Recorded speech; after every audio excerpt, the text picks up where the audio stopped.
After a year together, the air in the apartment felt wrong, heavy with a sour edge that clung to the back of my throat.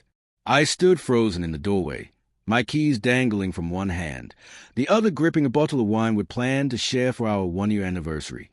Her laugh, sharp, almost cruel, cut through the silence from the living room. You really thought I was over him? Sarah's voice, usually soft and teasing, carried a venom I'd never heard. My stomach lurched, the bottle nearly slipping from my grasp. I edged closer, the hardwood creaking under my boots.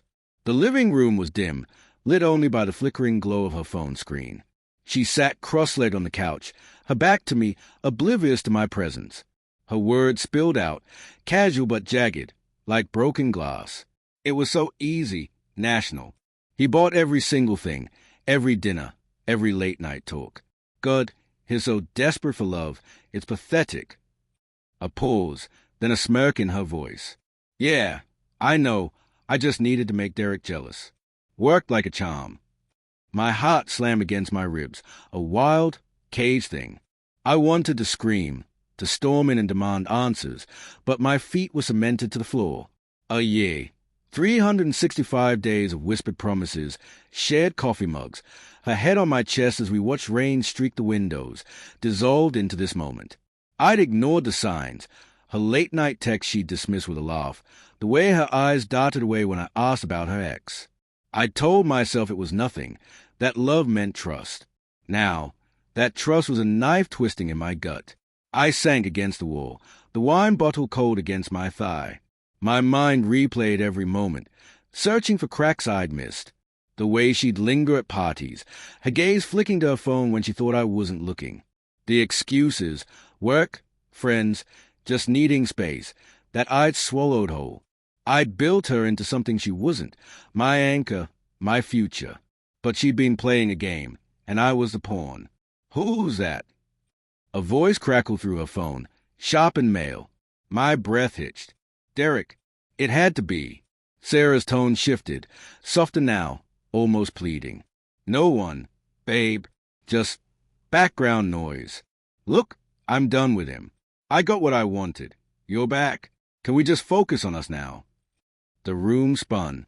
I pressed a hand to my mouth, stifling a sob. The betrayal wasn't just her words. It was the ease of them, the way she discarded me like an old coat.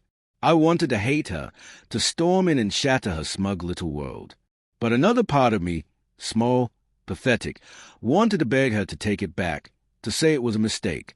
That part made me sick. I forced myself to move, stepping silently into the kitchen. The counter was cluttered with our life, her favorite mug, chipped from a clumsy morning, a grocery list in her loopy handwriting, a photo of us at the pier, her smile so bright I believed it was real. My fingers trembled as I set the wine down, the glass clinking faintly. I needed to confront her, but the words tangled in my throat. What do you say to someone who's carved out your heart for sport? Then, a sound, a soft ping from her phone. I glanced at the living room. She was still talking, her voice low and intimate now, words I couldn't bear to hear. My eyes fell on her phone's reflection in the hallway mirror. A text notification glowed. Derek, meet me tonight. Ditch him. My knees buckled. I gripped the counter, the edge biting into my palms. The old me would have waited, rationalized, given her a chance to explain.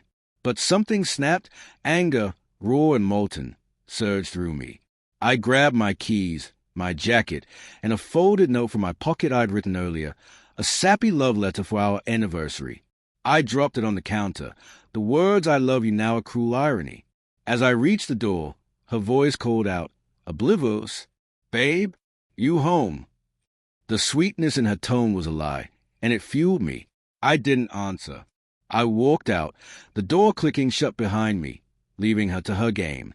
In the elevator, my phone buzzed. A text from Sarah. Where are you? Miss you. I stared at it, my thumb hovering over the screen. Then, with a trembling breath, I typed, check the counter. We're done. I hit send and blocked her number, my heart fracturing with each step into the cold night air. She'd played me to win her ex back, but the real twist was on her. I wasn't the broken one. Not anymore.